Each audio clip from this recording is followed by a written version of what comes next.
Let's talk about wrestling, hand fighting for Jiu Jitsu, for wrestling in general. Number one, control the head or the posture, same thing. Number two, control an arm. And number three, control the angle. So if you can control those three things, you're going to be winning the hand fighting. And winning the hand fight is going to give you a better opportunity to defend anything that's coming at you, but also set up your own attacks. Wrestling, actual wrestlers, when they get into a match, they can know within 3 seconds whether they're going to have an advantage in the hand fight or not. If they have an advantage, they know that this match is going to be something that they're going to have a great opportunity to score offensively on their feet with, or at least defend any takedowns from the other person.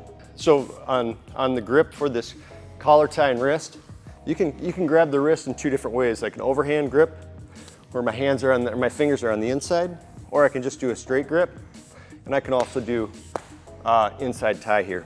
But personally, I just prefer grabbing the wrist like this. It creates that angle for me that I'm looking for automatically. But I can do the same thing here, and I can do the same thing here. So a couple practical examples of controlling the head, the posture, an arm, and an angle are just with a collar tie and a wrist.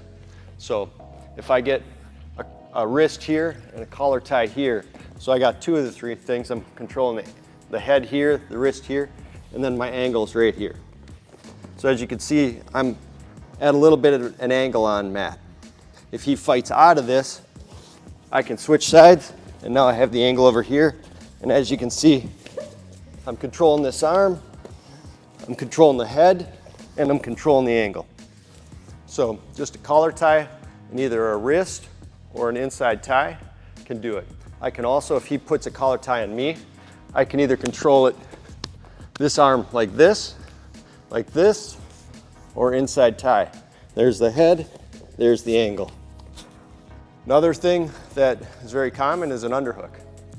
So there's 2 kind of types of underhooks. There's kind of this underhook here where I capture the shoulder.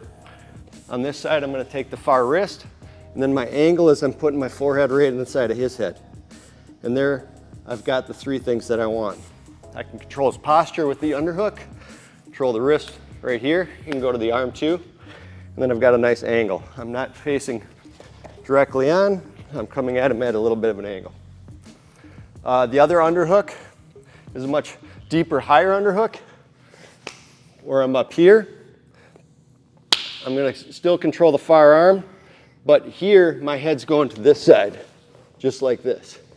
So in this underhook, my head goes to the far side. I still have an angle. This here is still controlling his posture. I'm not controlling his posture being able to pull him down. I'm actually controlling his posture, holding him up. Another thing we can do with hand fighting is with a 2-on-1. So if I have a wrist and an arm here, controlling the posture here, controlling the arm, and I've got an angle. If Matt squares up to me, he takes away one of my things and I have to win it back. Move back and take the angle. So those are some practical ways you can hand fight with your opponent and get the 3 things that you're looking for: posture, controlling the head, controlling an arm, and controlling the angle.